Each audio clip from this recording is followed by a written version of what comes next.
அன்றைக்கி செஞ்சுருந்த ரசம் ரைஸோட ரெசிபி வந்து ரொம்பவே டேஸ்ட்டாக வந்திருந்தது.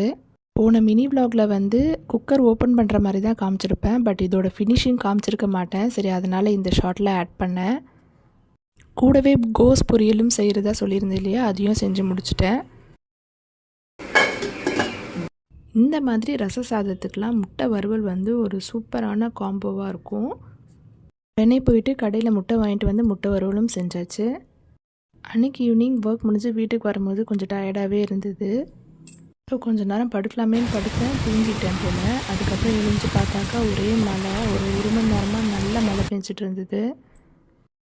இந்த மழையில் என் பொண்ணு கிச்சனில் என்ன பண்ணிகிட்டு இருந்தான்னா, வேர்க்க விறுவிறுக்க மேகி கிளறிட்டு இருந்தா.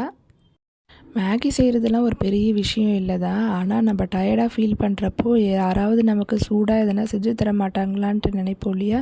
எனக்கு அந்த ஃபீல் தான் அன்றைக்கி.